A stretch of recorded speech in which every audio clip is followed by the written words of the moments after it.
your patience. Welcome all of you to St. Anne's, to our chapel. Thank you for wending your way here. I know it's a little bit complicated on a snowy day to find. We're delighted to have you with us.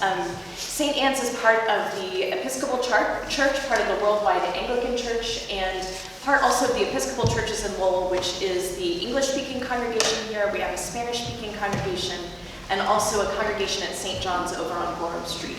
So delighted to answer any questions about that after our talk, and delighted to welcome you to this space. I'd like to introduce Jen Kuczynski, who is chairing our 200th anniversary celebrations, and will welcome you and tell you a little bit more about our program. Wonderful to have you with us. Thank you. Good afternoon to our distinguished guests, visitors, and to the parishioners of St. Anne's Episcopal Church. We at St. Anne's are proud of our church, the church community, and the history of our beloved church. Celebrating our 200th anniversary as a church community has given us a unique opportunity to explore our history in greater depth and to gain a greater appreciation of our church's history. Today we're exploring the role that Father Edson, St. Anne's first rector, and our church played in the abolitionist movement and with the Underground Railroad. We're blessed this afternoon to be joined by two distinguished guests, Dr. Robert Forrant, distinguished professor, co-director, and senior research fellow of the History Department, as well as the Labor Studies and Global Development at UMass Lowell, and Jacquelynn Coles, who is the founder of the Black Lowell Coalition, an organization that raises awareness and addresses Black issues in the city of Lowell. To both of you, welcome. Welcome to St. Anne's. We're very much looking forward to you sharing your extensive knowledge and insights into this chapter of the church and the city of Lowell. Without further delay, Dr. Robert Forrant.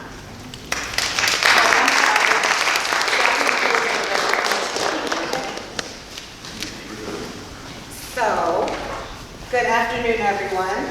Thank you. The outfit that I'm wearing today is one that I created. Mind you, I tried it on today. Somehow, overnight, I gained 30 pounds. I don't know what happened. So I'm sewn into this, okay? I'm sewn into this. But this is a kit that represents the time between around 1775 to, let's say, early 1800s in this area. I am not wearing it as I would say most women would, but this is just a representation to bring you back in the time. And my ribbons for my shoes keep slipping off because I'm just not used to it. But yeah, I'm tucked in. So I do have my laptop with me, and what I'm presenting to you today is a history of America as it pertains to slavery, and then I'll pass it on to Dr. Forrant for him to tell you more about St. Anne's and how it was an integral part of the Underground Railroad. So a bit of housekeeping. My portion will be about 15 to 20 minutes. I'm assessing that everyone here loves history. You likely have heard this history before, so this will be a reevaluation, this will be a refresher, some things you may not have recalled, some things you'll hear for the first time, so it's all okay. And you can ask me about my kit afterwards. So I'm providing you information about our past and to some our present. If you're offended by any of my material, there are many, many, many apologies available. Some may find the material uncomfortable, and that's okay. The information that I'm relaying to you today stems from works of various researchers in Lowell, from the National Historic Park, from UMass Lowell, from the University of Lowell Library, my own experience, and all of those that contributed to this material that I failed to mention. I consider myself a layperson historian, but I have not done all of the independent or first-hand account research that I could have done. I just don't have the time, so I thank the folks that have done that on my behalf. I chose a few stories to share with you today. This is by no means inclusive. So hello, and my name is Jacquelynn Coles. I grew up in northern New York, which is Watertown, New York area, Snowtown, USA. You think you get snow in Massachusetts, go to northern New York. It's close in proximity to Fort Drum, home of the 10th Mountain Division, and a place called Philadelphia, New York. Philadelphia, New York, not Philadelphia, Mississippi, which is another location, not Philadelphia, Pennsylvania, which is another location, Philadelphia, New York. Where I'm from, the village of Philadelphia was founded by Quakers. Quakers, too, were abolitionists and against slavery. I am of African descent, and many in my family survived being enslaved in America. My second great-grandmother and my second great-grandfather on my mother's side were enslaved in the great state of Mississippi. My second great-grandmother and my second great-grandfather on my father's side were enslaved in the great states of Mississippi and Louisiana. I'm sure there are others, I just don't have that historical information. They all had to endure not only life during slavery, yet also the harsh realities presented in life after slavery through today. Freedom was not free. Freedom is not free. Everything in life comes with some sort of price. It's a blessing that science has been made available, and through DNA organizations, you're able to find your roots. And I am fortunate enough to, through Ancestry.com, I can say that on my mother's side, through mitochondrial DNA, I'm from the current day boundaries of Cameroon, and from my father's side, the current day boundaries of Gabon. So that's what I claim. When they ask me again what's my heritage, I say Cameroon and Gabon. There's much to say today, yet for today my comments have been reduced to what you're about to hear in light of this day and in light of this audience. Again, this is a historical perspective. This is about American history. I'm just reintroducing you to American history, that's all. So as you know, slavery was a dominant feature of the antebellum South, but it was also pervasive in pre-Civil War North, in places like New England, from the states of Maine, Vermont, New Hampshire, Massachusetts, Connecticut, Rhode Island. They all have history in slavery.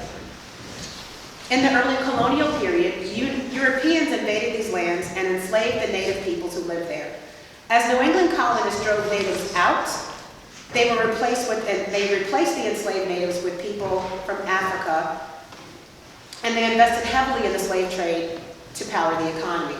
In the mid-1700s, it was estimated that enslaved people were about 2% of the population. Now, mind you, the population back then was nowhere near what it is today. Still, that's a relatively decent-sized number of enslaved humans.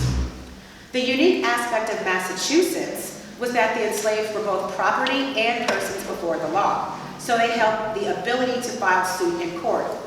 During the American Revolution or the British Revolution, I'm just going to say I don't know which side you're on, I don't know how you were taught, it's one and the same, but that's fine. And that occurred around April 1775 to September 1783, so it lasted a little under 10 years. But thousands of blacks jumped at the opportunity to fight in this war. Or they were mandated to fight, after much consternation about giving blacks weapons. Unlike their white counterparts, blacks were not fighting for their independence or to maintain British control, yet they were fighting for whomever would give them the best chance at freedom. Historians estimate, and you could back me up here, I don't know if you know, between 5,000 and 8,000 people of African descent were lured into the revolution on the Patriot side, and that upward of 20,000 served the crown. Many blacks fought with extraordinary bravery and skill, their exploits lost to our collective memory.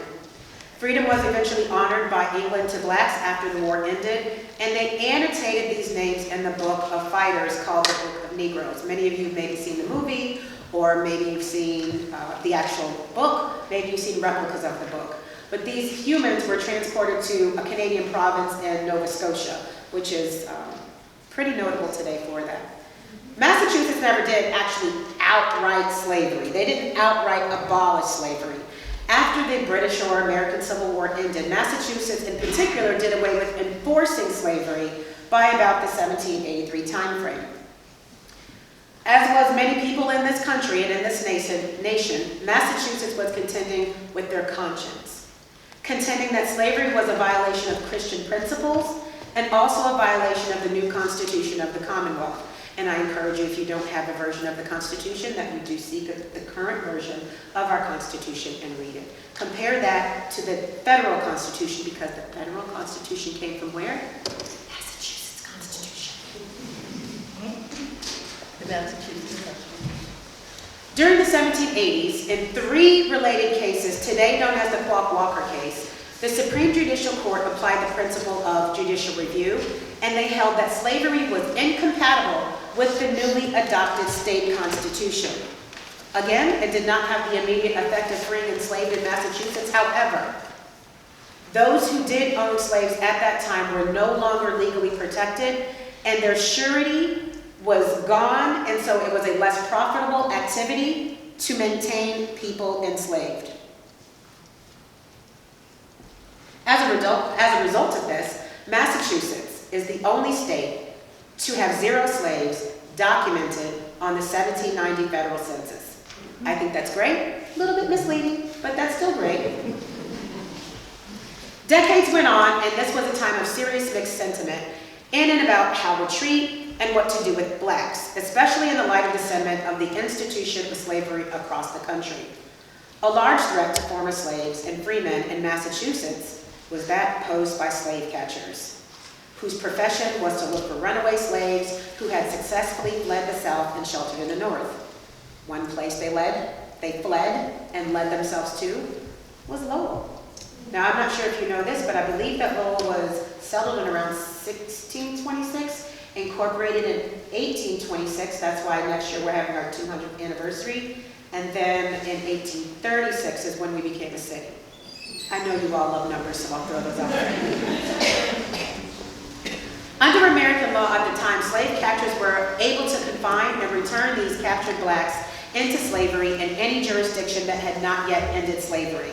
This ongoing uncertainty provoked the abolition movement in the North because it meant that even blacks living in free states could never truly be free until slavery was definitely ended across all the United States. Even today, there are sayings that if you're south of the Canadian border, you might not actually be free. No guarantee of freedom. I'm not going to bring in politics into this, sort of. I'm just going to say that the Canadian president, I would say at this point, you know, they have their own issues and they're definitely coming back into our limelight. I'll leave it there. Massachusetts became a leading center for abolitionism in the early 1800s with individual activists such as Frederick Douglass and William Lloyd Garrison, as well as organizations like the Boston Vigilance Committee and the Lowell Anti-Slavery Society dedicated to advancing the cause. The political tensions caused by the collision between abolitionism and pro-slavery forces in this country, as well as in Lowell, that was settled at the time, directly led to the American Civil War. Now, President Lincoln is known for freeing the slaves and a wonderful human being. In hindsight, some believe that this was a tactic of war. The proclamation declared that all persons held as slaves within the rebellious states are and henceforward shall be free. Despite this expansive wording, the Emancipation Proclamation was limited in many ways. It was signed before the amendments were made, and it only applied to states that had seceded from the United States, leaving slavery untouched in the loyal border states. It also expressly exempted parts of the Confederacy that already had come under Northern control. Most important, the freedom it promised depended upon Union victory, which we know how that ended. Some in the South may still question that, but that's okay. After the wars ended in 1865, the 13th Amendment to the United States Constitution was passed by Congress and ratified by Massachusetts, which then legally abolished slavery.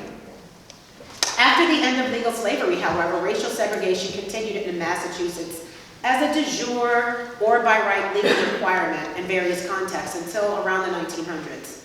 That's my parents' lifetime, and by extension, that's my lifetime. Today, this threat and or fear of reversing or altering the Reconstruction era amendments are the 13th Amendment, freeing the enslaved, the 14th Amendment, birthright citizenship, and the 15th Amendment, the right for black men to vote in the United States. They are at the forefront today. Most specifically is the 14th Amendment, which is birthright citizenship. So what else are we going to attack? What else are we going to repeal? What else are we going to look at for these Reconstruction era amendments in our current global environment?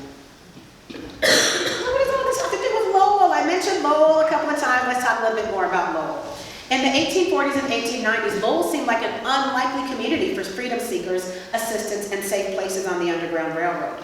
However, this busy northern textile center with its small black community dominating the local barbershops and hairdressing salons, it had 3 anti-slavery societies, half a dozen anti-slavery churches, several abolitionist newspapers, and established railroads and stage routes to Canada provided a good location. Lowell was I would say it's a center hub Some folks felt a little comfortable, decided to stay here. Some folks said, nah, I'd rather take my chances and go further north, because once again, we had that Fugitive Slave Act that was still out there, given the time frame.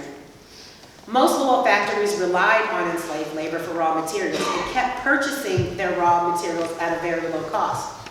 However, the Lowell Manufacturing Company, now Market Mills, does anyone live in Market Mills? You may not want to raise your hand, that's fine, Market Mills is awesome. They actually made cloth specifically to sell back to slave owners in the South. The cheap fabric was known as Negro cloth and was uncomfortable and easily torn. Now this outfit I brought from the haberdashery of the fabric of Joanne. It is linen. Documentation shows that in interviews with formerly enslaved people, some called the fabric Lowell cloth. The Lowell Company made great profit selling this inexpensive fabric to enslavers.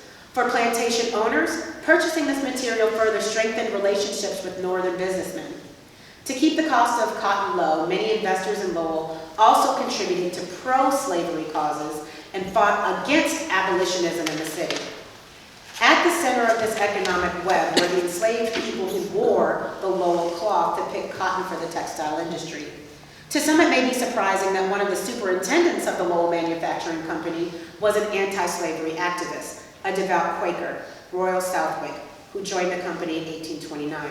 Once again, a Quaker, where I'm from, Philadelphia, New York, founded by Quakers, known to be abolitionists. The Southwicks even invited anti-slavery speakers like Frederick Douglass, who was a black man, and Britain's George Thompson, who was a white man, into their Tyler Street home. It's very interesting that this individual was a superintendent of such a huge textile factory that was pro-slavery, yet he was anti-slavery. He was never fired. But he did leave, and he did open his own textile factory elsewhere. And I also wonder if anyone knows, what happened to the Quakers in Lowell?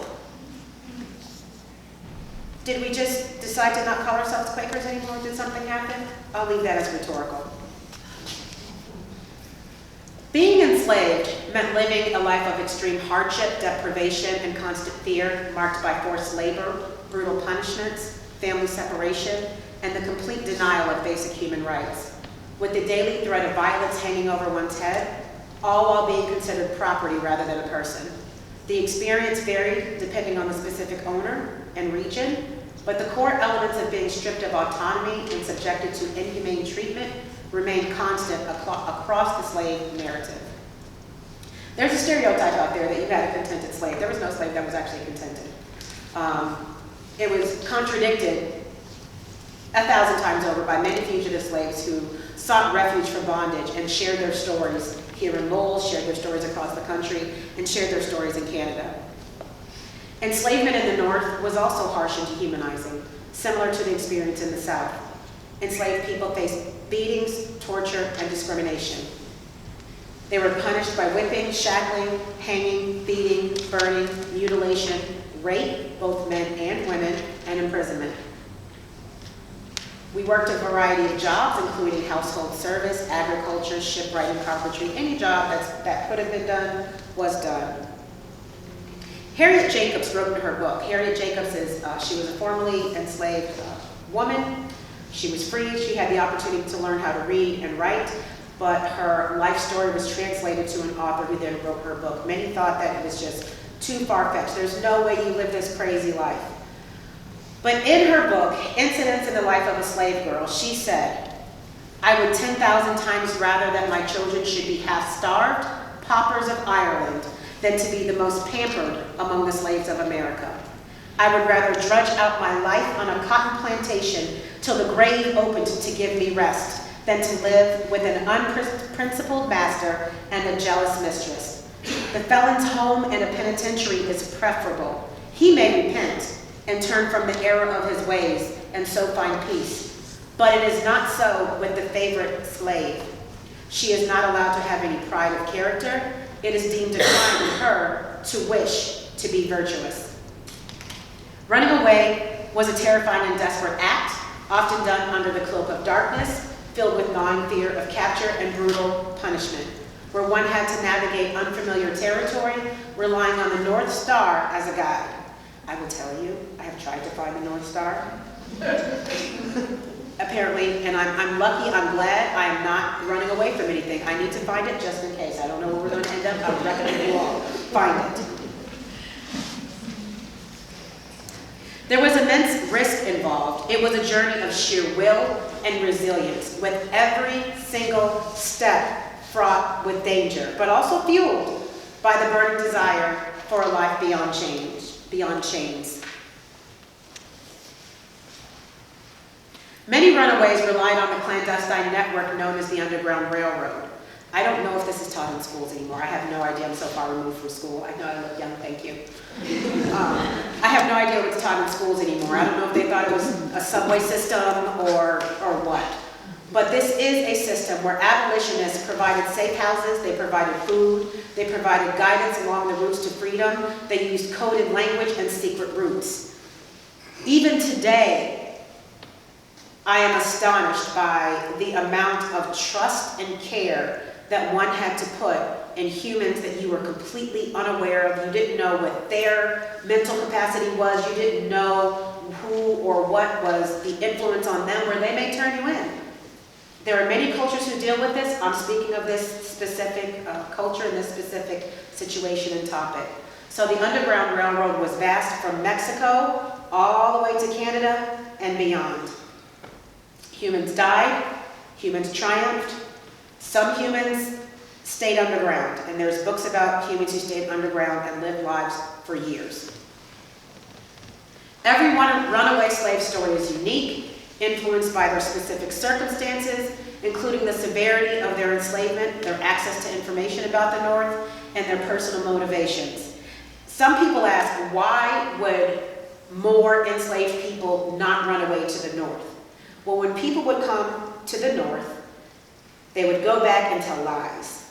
There are so many bad things happening in the North. It's so much worse than the South. You should always stay here. We take care of you. You have medical care down here. You will never get medical care up there. So those are some of the myths and lies that allowed people to remain enslaved. Women often faced additional challenges in escaping, including the threat of violence and the responsibility of caring for children. Now, I'm a woman, clearly you can see that.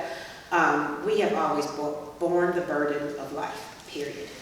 And I would just ask upon you, women in this room and men as allies, to realize the burden that we are born with, whether we choose to take it or not. We are mothers, we are wives, we have a monthly aunt that comes and visits us every month that causes us to go through a lot of hormonal challenges. There's a lot of things, and then there's perimenopause. There's all of these things that happen with us. Just know and study us because we are such unique, godly creatures. Life for free African Americans in the North, and I will say here in Lowell, was also very difficult. It was marked by racial discrimination, violence, and segregation. This was even amongst the mill girls who were also abolitionists and advocating for the freedom of the enslaved folks. When that did happen, there was a bit of, I'd say, consternation amongst the country of, now you're paying these enslaved people, who's taking our jobs? They're taking our jobs. Oh my gosh, it sounds like what's happening right now. Interesting. While many free blacks lived in northern areas, there was always fear, there was always trust issues, and there was typically a plan to escape when things got bad. There were mutual aid societies that were formed in order to help the free blacks living in this area. There were orphanages founded, and of course the Underground Railroad. Unfortunately, we do not know the number of Indians, black, white, Asian, or whomever you were, or whomever they were that were successful in supporting the Underground Railroad. But the facility that we're in today, St. Anne's Church, the reason why we're in this facility today is, number one, to recognize 200 years of this. Number two, this is a known place on the Underground Railroad. This location itself helped free and help to get many people to freedom. We do not know the exact number. We will never know the exact number unless you're a psychic, if you were to talk to me afterwards, because I would like to know about that. St. Anne's Church, in December of 1822, Kirk Booth and the directors of the Merrimack Manufacturing Corporation made provisions for the religious worship of their operatives by appointing a committee to build a church. St. Anne's was the first building dedicated to religious worship in the section of Chelmsford later that became known as Lowell. This building served as a stop on the Underground Railroad. It could be in this room, it could have been in that room, it could be below us, it could have been around us. Dr. Forrant will tell you a little bit more about the human that we know was a catalyst in the Underground Railroad. This building was a respite on the way to freedom, or served as a means to a final home of freedom for some here in Lowell. Lowell has a unique community. It was and is still a city of immigrants. And I personally believe that it was because of the solidarity of the immigrants and the plight of the immigrants that it was such a abolitionist-friendly city, and everyone stuck together so that they could all move forward. St. Anne's first minister was the noted anti-slavery activist, Reverend Theodore Edson. For a time, Edson was president of the Lowell Anti-Slavery Society. In closing, the legacy of slavery is still present in the United States today, including through systematic inequality, discrimination, and inequities in housing, education, and incarceration. Some argue that these contemporary injustices are badges of slavery that Congress can address under the 13th Amendment. Badges of slavery is something that you will hear in our current political environment. I encourage you to visit the Royal House and Slave Quarters in Medford, Massachusetts, which is open to the public today, with the narrative of the home expanding to include the life of the enslaved. If you're not familiar, in the 18th century, the plantation, the Royal House, was home to the Royals, the largest slaveholding family in Massachusetts, and at least 60 enslaved women, men, and children whose forced labor helped build the royal family's wealth. Thank you for attending today's event. Thank you, Ms. Jennifer Kopczynski of St. Anne's. Now I pass you all over to the great hands of Dr. Forrant to tell you more about St. Anne's and Reverend Theodore Edson.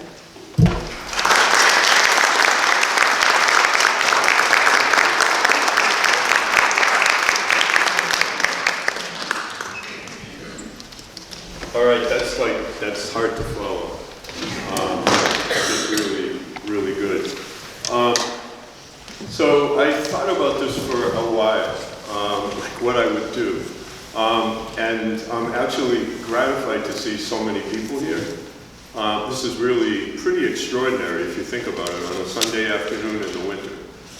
That so many people came out is a testament, I think, to people wanting to understand better this history, not just Lowell history, but the whole sort of the history of slavery, the institution of slavery, civil rights, just the kind of situation that existed in the 19th century, and sadly in some ways I think we're revisiting in the 21st. And so I think that this is an interesting moment in all of our histories as we try to figure out what it means to be a person in a free society and what our responsibilities are. And in the 19th century in Lowell, people every day were asked that question. And so there was a religious question, a moral question, if you will. There was an economic question. All of these things rumbled around in people's brains. And I want to talk just a little bit about that. There's 3 people that are going to read stuff. Are you ready? Are the readers ready to read? 1, 2, is there one more? Yeah, okay, so there's, let me see what each of you, I can't remember what I gave you, so let me see what's, you're reading that one. Yeah. One over there. You're not, okay, so number 1, read for, go ahead, read. I got to create the context for this after, but I have 3 plants in the audience who are going to give you, and the beauty of this is, and how we know that this history, we're not making it up, because sometimes my students will say that didn't happen. And I'll say, well, why would I say that if it didn't happen? Because it would be so easy for you to find out I'm making it up. And then once you do that, you'll never believe me again. Edson was a zealot when it came to diaries. He wrote everything down he did every day, all day. And he left these incredible books. And Gray Fitzsimons, who worked for the Center for Lowell History for a while, Martha Mayo, who is director of the Center for Lowell History, and others have begun the arduous task of taking those diaries and putting them into English that we can read. Because even though Edson kept diaries, he had a horrible handwriting. and it's also cursive. And my students, like now, 21st century students, they look at me when I give them the original text and say, "What's this?" I say, it's English, read it. I can't. There's a task in front of some historian. It's amazing to me that nobody's written a biography of Edson. He is an incredibly interesting figure across all of the 19th century, this history that we're talking about now. But also, Edson was on the school committee of Lowell for decades. The Lowell school system was one of the first systems in the country that was integrated and co-ed.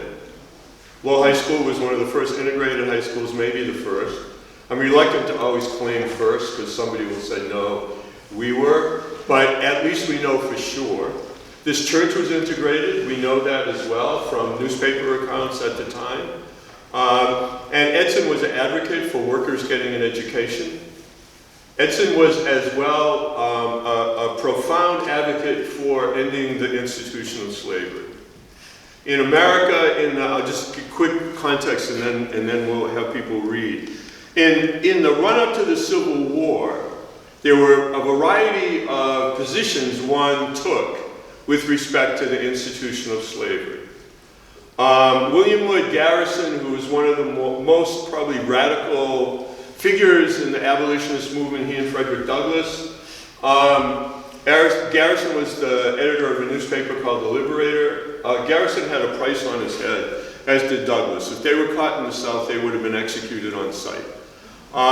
Garrison and Douglass took the position that there should be no compromise with the institution of slavery. How could one compromise with such a thing? There should be immediate abolition, ending. Edson took that position. And that was an unpopular position in Lowell to take. There were a lot of churches in Lowell that claimed that they were anti-slavery, and on a level they were, but they were not for the immediate end to the institution of slavery. And so what do I mean? Some churches in Lowell basically said there should be gradual manumission, gradual freedom. And even took the position as late as, so think about this, as late as the mid-1850s, some in Lowell took the position that the institution of slavery should end, but that we should do it in such a way that it should end by birth. And so if you were born in 1855, let's say, and this particular brand of abolition went into effect, you would remain enslaved. But if you were born in 1856, you were free. So in theory, if you were born in 1855 by some of the people that held this position, we, the United States, if that was the position that won, would have had the institution of slavery well into the 20th century, because assumedly many, many people who were born into the institution of slavery in 1855 were going to live 65 or 70 years. That would mean in the 1920s and the 1930s, we would still have the institution of slavery in the United States. So think about that. That was the position some people took. Edson said, you're out of your mind. That's insane. It should end, and it should end immediately. Other people took the position that it should end, but that the owners of enslaved people should be paid. That because an enslaved person in the Constitution was that owner's property, if you were going to take that property away, the owner should be compensated. And so some people argue, well, we should put a fund together that would pay people for freeing their enslaved persons. Edson, again, no, we're not having that. Another approach was to basically repatriate all black people in America. Basically put them on ships and send them back to Africa. Liberia, a country in Africa, was founded as the place where people would go. The capital of Liberia, anybody know? Monroe. Yeah. Anybody know who it was named after? James Monroe. James Monroe, the President of the United States, who was one of the chief people advocating colonization. Monrovia, Liberia, that's where we would send people back to.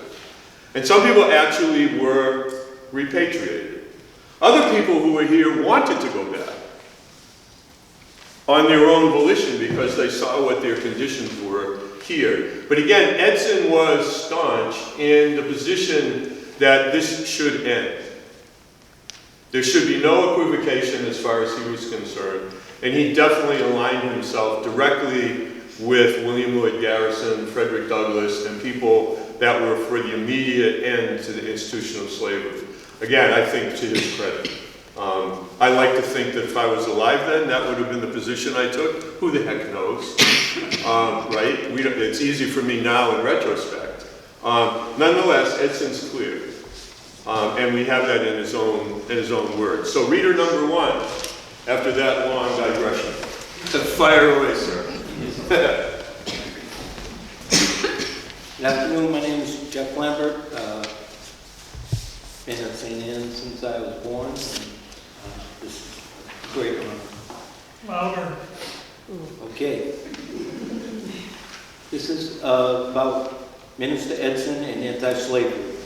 Theodore Edson, the minister of St. Anne's, became the president of the Lowell Anti-Slavery Society in 1837 and was among the prominent supporters of anti-slavery movement in Lowell and the Massachusetts Anti-Slavery Society based in Boston. Lowell Society initial membership numbered 75, including businessmen, clergymen, and artisans. Allied with the abolitionist William Lloyd Garrison, the society held monthly meetings and sponsored anti-slavery speeches from outside of Lowell, including prominent people like Frederick Douglass. As Kathy Grover notes in the Underground Railroad, a Lowell case study, Edson's church accepted parishioners of color at a time when many Massachusetts churches did not, and he carried on a regular ministry among Lowell's black community. Edson's diary and the case of John Taylor. That's the next reader, right? No, you got that? Okay. I said it all on the same page, but we're dividing it up. Okay. Go ahead. John Taylor.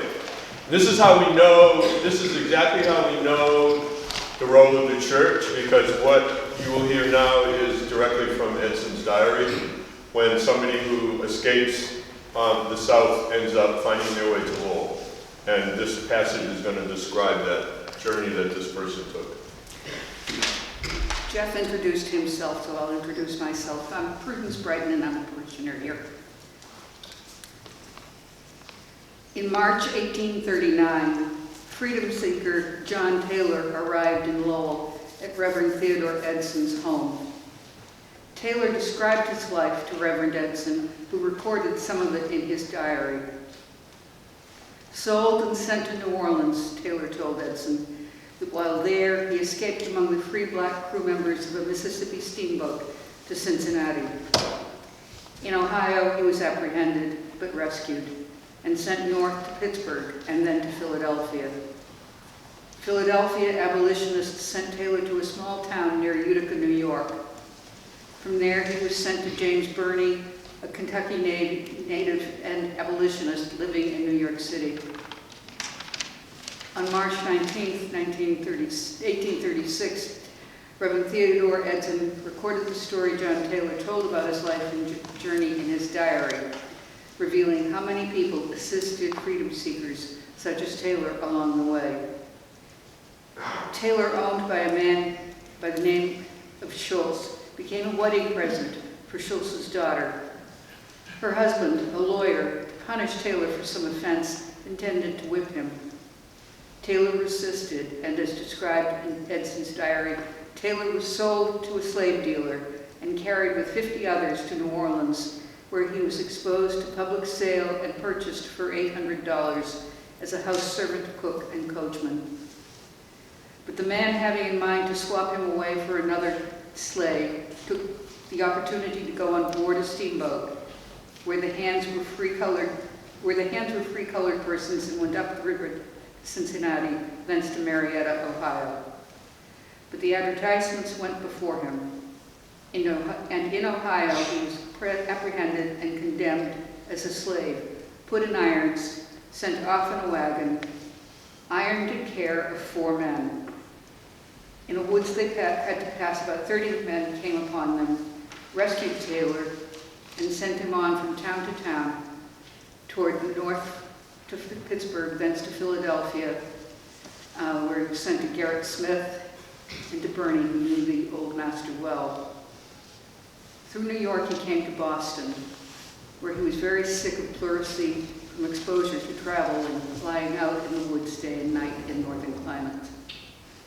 Mr. Garrison befriended him, but one day in Boston, he met an unexpected Kentuckian slaveholder whom he knew and who recognized him at once, saying, "Aye, what are you doing here?" He made himself strange, but felt he must leave Boston. Mr. Leonard from Ludlow, Vermont, had seen him in Boston and said to him that if he would come to him, he would take care of him, and he gave him some directions. Mr. Garrison sent him to Salem to a Mr. William A. Dodge, but his story getting wind, he was afraid to stay there and came on to Andover, where he was directed to Smith. Smith directed him to come to me, which he did by the railroad. Thank you. So if you were trying to count how many different people helped Taylor on his way, there's at least a dozen different interactions there with people as he moved around, at one point being captured, getting away again, then moving once more. So that's how difficult this would be. And Lowell, again, was a spot where people would arrive. Lowell had a small but active free black community made up largely of people who had come to the U.S. from various Caribbean islands and were already living in Lowell, and they became a community, a network of people that would support freedom seekers when they got here. And if you're familiar with Lowell at all, off Central Street, there's a plaza as you'd like be heading out toward the connector.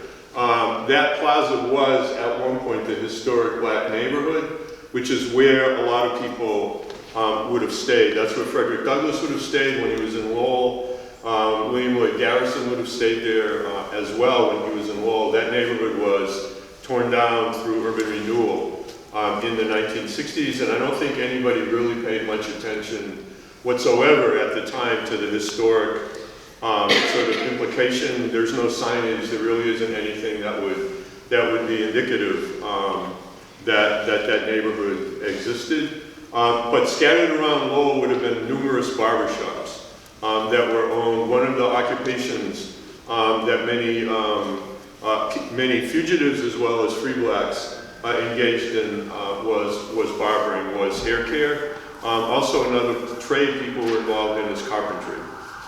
John Levy, who was one of the people in this free black community, wrote an autobiography, and there's a lot in there about his sort of daily life in building people's back porches and doing all sorts of things for them. There's one more reader, right? That's great. This shows again the sort of politics of Reverend Edson. Good afternoon, everyone. My name is Valerie O'Power. I'm a parishioner at St. Anne's. West Indian Emancipation Day.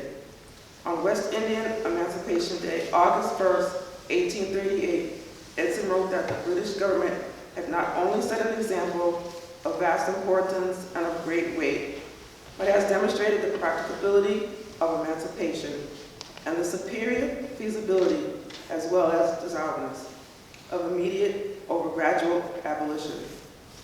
The cause is that of humanity and must secure the affections of philanthropists. Thank you. Edson basically, if you're familiar with like Frederick Douglass at all, probably one of his most famous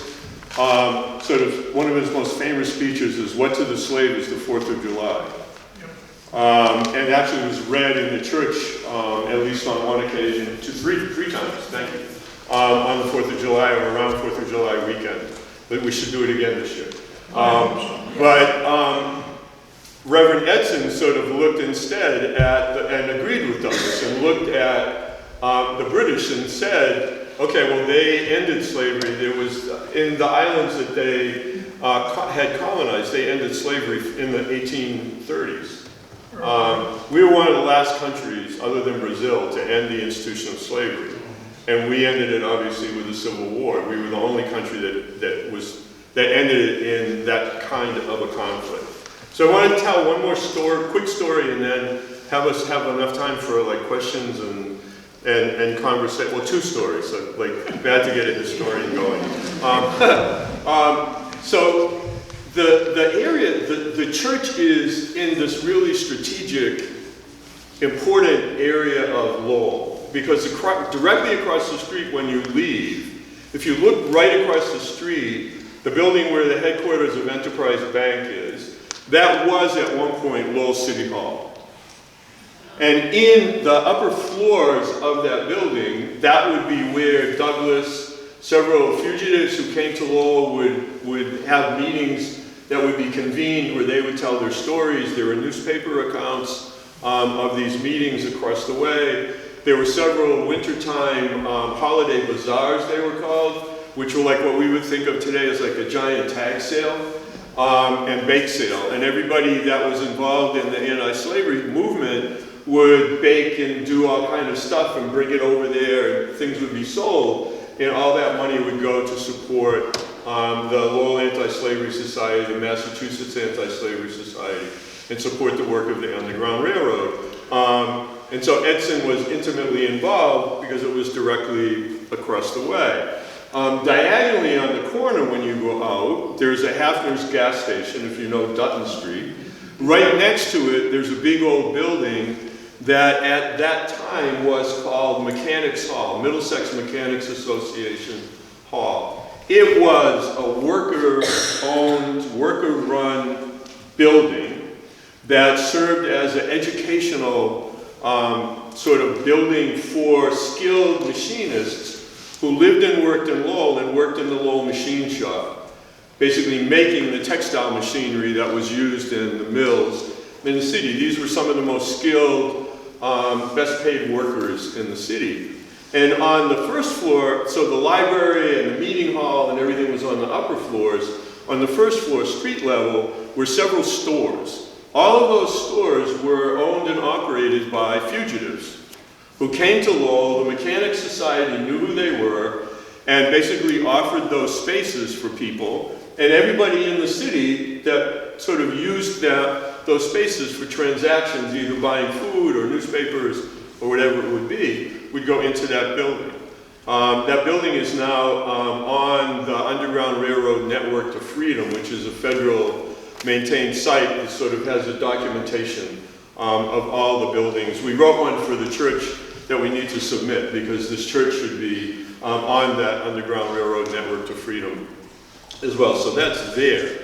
On the other corner down Kirk Street, where the National Park headquarters is, right on the end of Kirk Street, that was the house that various overseers of the mills lived in. That was built for them to live in. And one of the mill overseers was a guy by the name of Linus Child. Child and Edson were thick as thieves.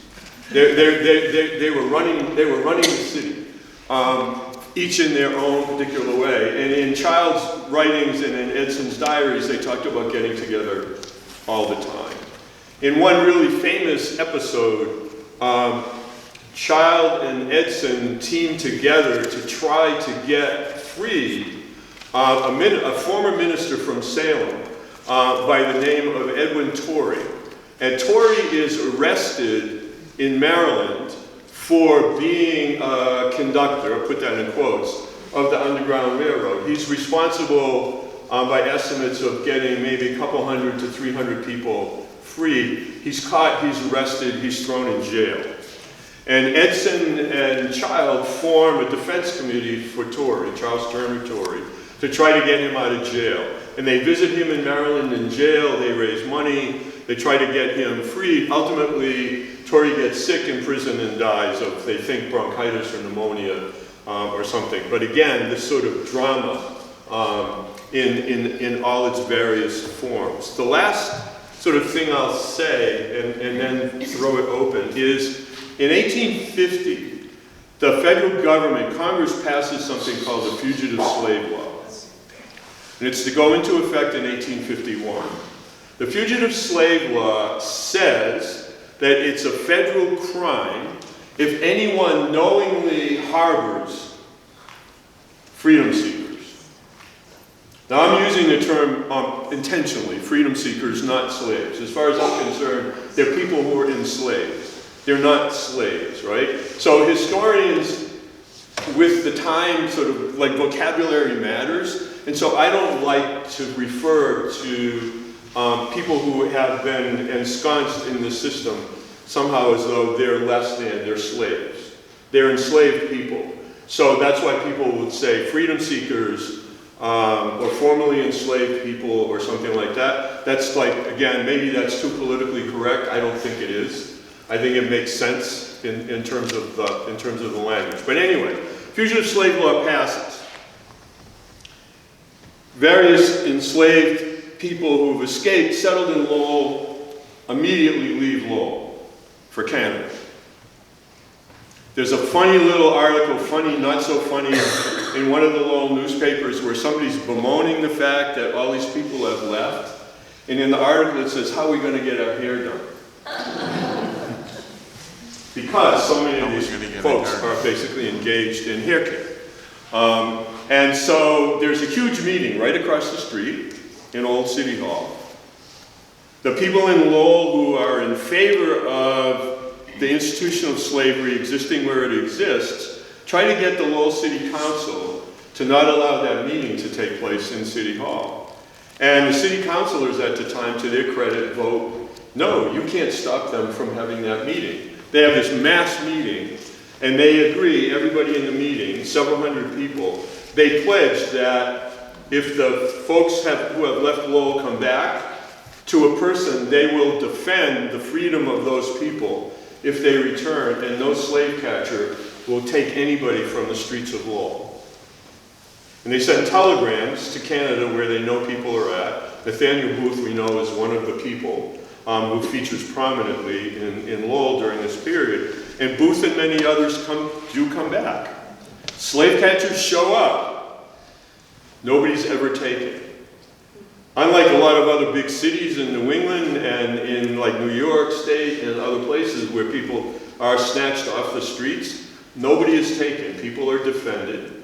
And the city really holds true to saying that if you come back, we got your back. Don't worry. We're going to make sure nobody gets taken. And Edson is intimately involved, and the churches basically essentially say we'll provide sanctuary should the occasion warrant. It doesn't. There's not any effort to, there's not any sanctuary that at least researchers are aware of where people actually have to get shelter safely in a church.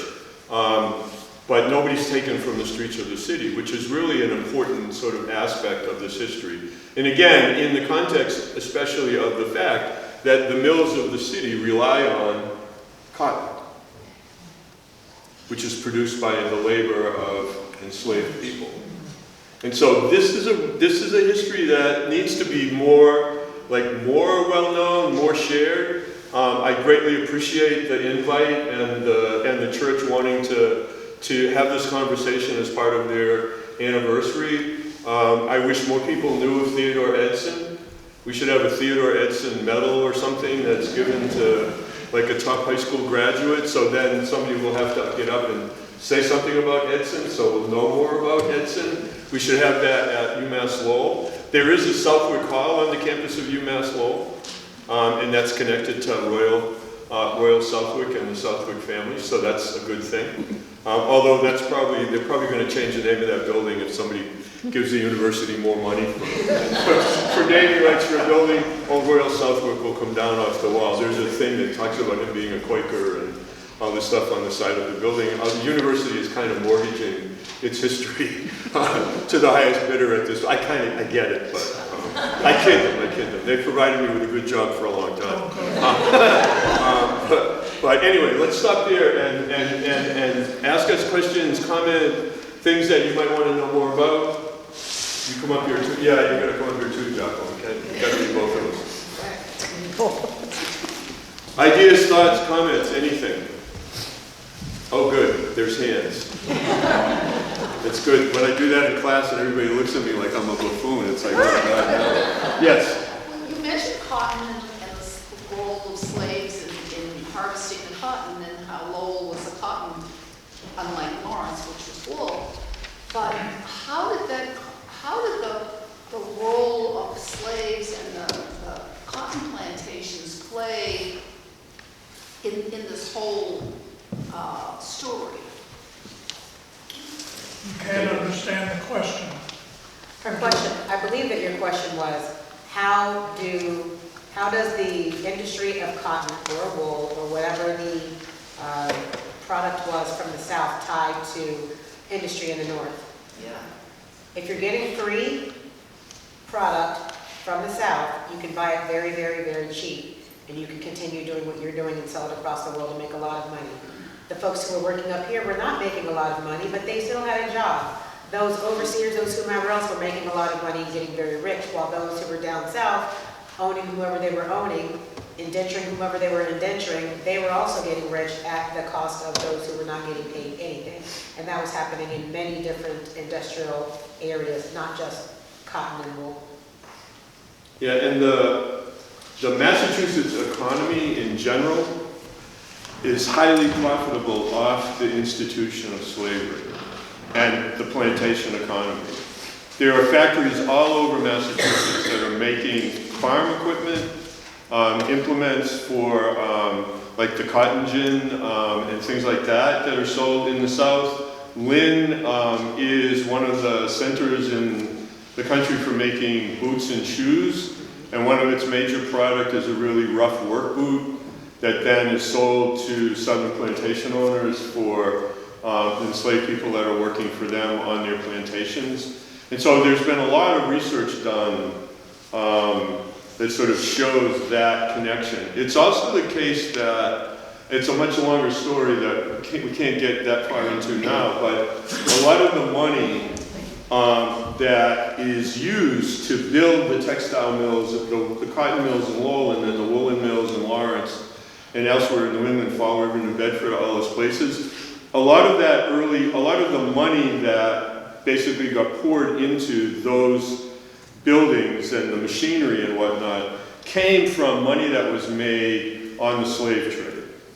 So a lot of Massachusetts families, really, really wealthy families, made their fortunes on what we all learned, most of us learned in school as the so-called triangular trade.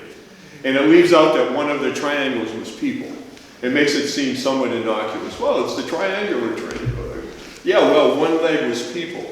But so merchants made a fortune in engaging in this trade. And then once the Constitution is written, and into the Constitution is written a date certain that that international trade is supposed to end, these characters now are thinking, oh, what do I do now to make money? I can't make my money that way anymore. Oh, okay, I'll invest in manufacturing. We're a new country.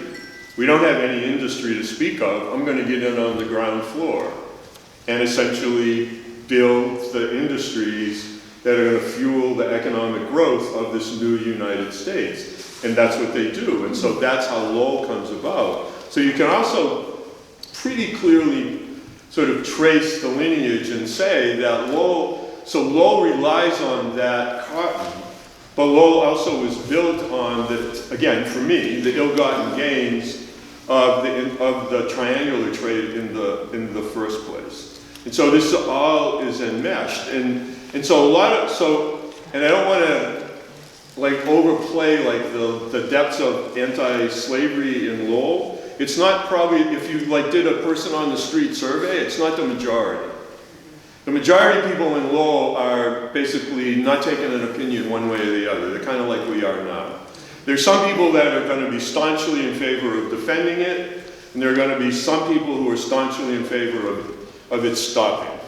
And then there's like the vast middle that's waiting to be persuaded, right? And so I don't want to over-exaggerate and say, right? So again, that's why Edson's an interesting person, because he's the leader of this beautiful church, and he's also stepping out in front in a very forceful, consistent way and saying, no, this is wrong.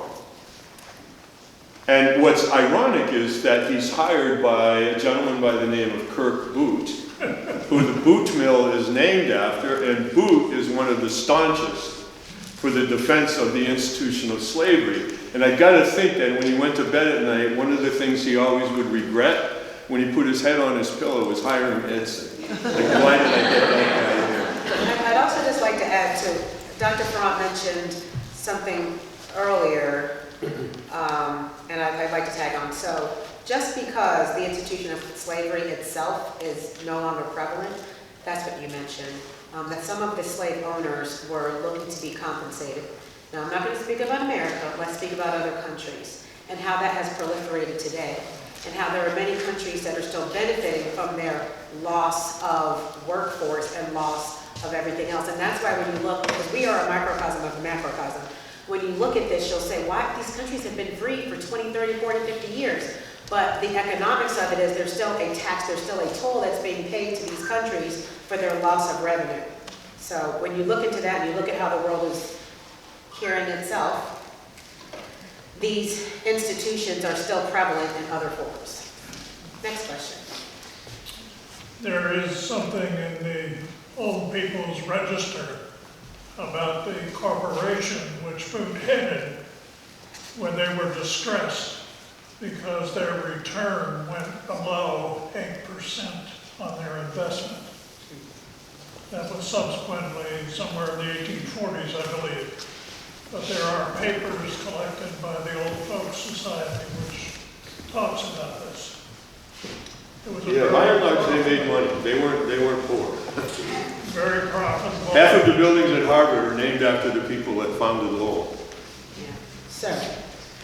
I'm an urban planner. I had heard about the urban renewal plan that built the Central Plaza, but I had never heard that that was at one time a black neighborhood. Was that, do you know if that endured as a black neighborhood into the 20th century? Was it a black neighborhood in 1960 when it was, Yeah. when urban renewal happened? It was. It was? Yeah. The idea with building, the idea was, so again, I'm gonna say only like 2 sentences. Like if I say more than 2, like yell at me.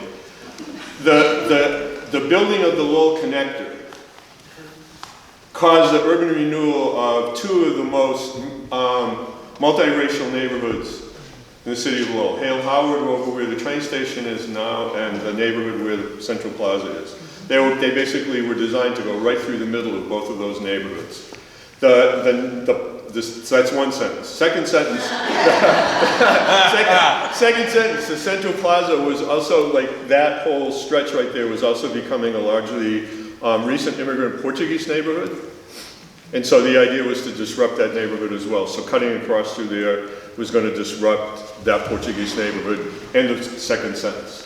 There was also the idea that after this, they were going to bring the humans back to the area, which never occurred. So there was that. There was a gentleman, I forgot his name, maybe someone knows. I think he was the catalyst on why Coalition for a Better Acre was founded, but he wrote a book about how the urban renewal and all Charlie that Gajullo. So definitely talk to him, read that book. It gives you some context. Charles Gajullo. I think we have time for a couple more, right? Because we're supposed to get out of here. But I mean, I could go for a long time. The young lady and then the gentleman over here. I was wondering about Edson's, I had written an account of the slave, the escape the slave, and if having that in writing at all endangered the slave, if that was the person, if they were caught, or endangered anybody along the route, that they could be, that they would know where the Underground Railroad stops were. Repeat her question. Question? So the question is whether it was whether writing, I think if I understand, writing everything down that way, whether that put people in danger. Yeah, well, I was also the names of the people, and well, because Edson's handwriting was so bad, nobody could read it. All good. It was like it was written in code. So yeah, go ahead. You got it. I'm not as familiar as Dr. Forrant is, but I don't recall people just putting down. Perhaps I guess if you were an abolitionist, you were more safe and people were less likely to just steal your information and start going through it. But if you were a freedom seeker, if you were anyone else, or even if you were overly cautious, you had signs, you had codes, you had different ways, and you just did word of mouth. Like I said, there are many who were involved on both sides that you will never know their names. Yeah, I mean, what's fascinating, right, is now it would all be done on X or, Blue Sky or whatever, I don't know, whatever everything is now that my students use, right? People had to do this in a way.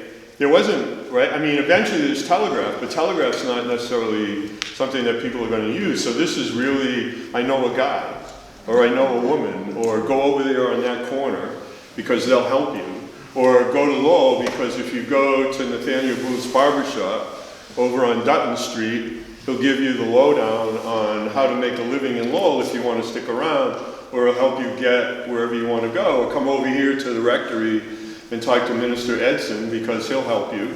He'll give you a meal and give you a place to sleep for a couple nights, whatever it would be, right? And so that's pretty much, it's very fluid in that way. That's what's interesting about the passage in the diary.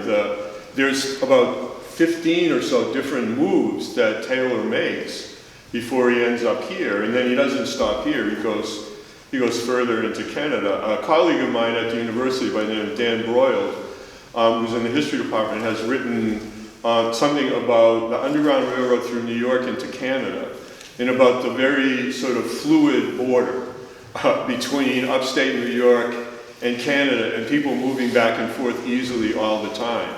And so he's done an incredible amount of research on sort of looking at how that worked, and that really, I mean, there's no passports or whatever. People are moving, and eventually there's a train, and so to some degree, eventually people are actually physically getting on a train from here or someplace else that can get them further and further away. We have the New England Quilt Museum, which is an awesome place. I recommend that you frequent that often.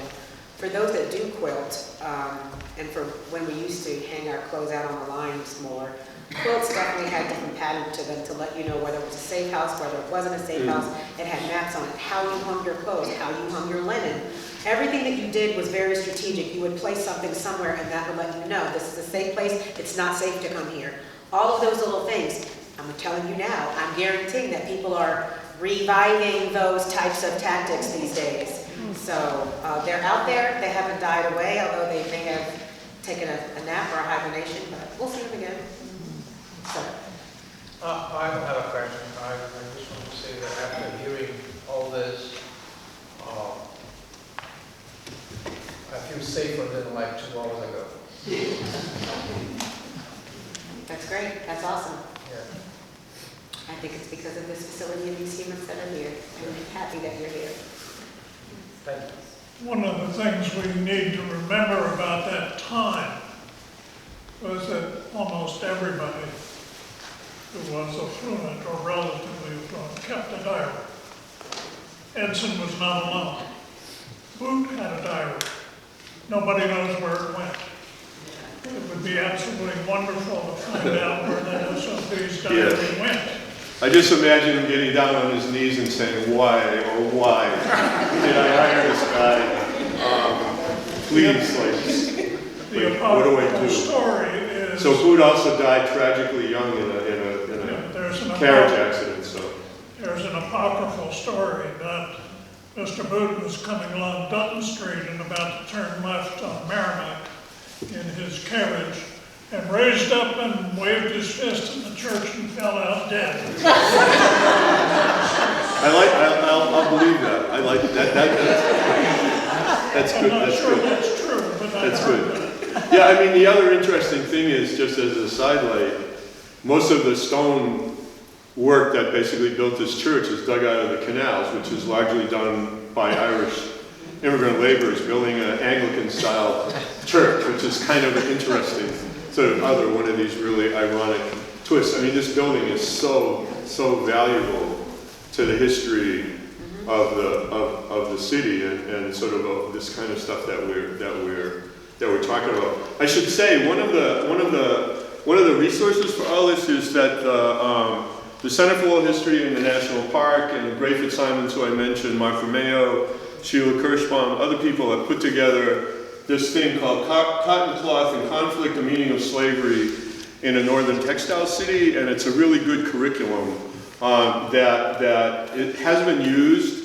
It's not used as much as it should be used in middle schools and high schools, but it has collected a lot of what historians call the primary sources, like the newspapers, and there's excerpts of the diary in here. These are for sale in the National Park if anybody's really curious about sort of, doing more. Also on the Saugus Industrial History Center's website, there's a collection of lots of documents and lots of this history that has been digitized that are being put there as a way for teachers to draw on resources to be able to teach this stuff in the Lowell Public Schools, but as well in the schools around here. The church out on Pawtucket Boulevard over toward where South Campus of the university is, that was another Underground Railroad stop.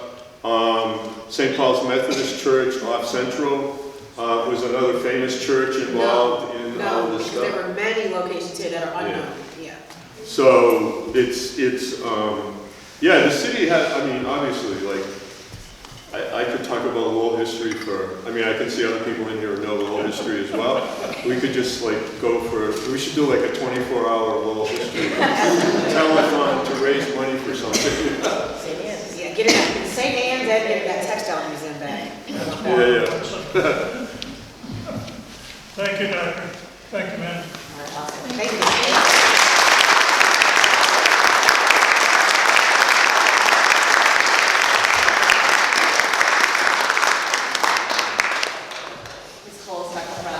So much for your insight and for making this place come alive in a new way.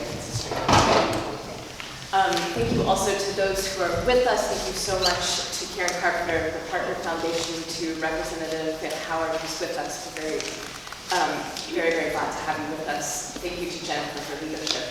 I invite you now, it's your practice, it seems right after what's been shared today, to have a moment of silence, but for reflection, for prayer, that we would have the courage of those who are described here, and also a moment just of solidarity with the souls who passed through this place seeking freedom. I invite you to a time of silence.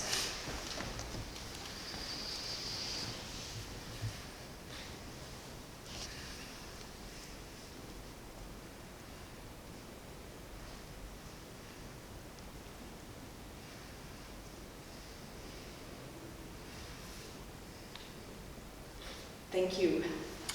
The church will be open for those who wish to see it. There is also a small reception next door. We invite you to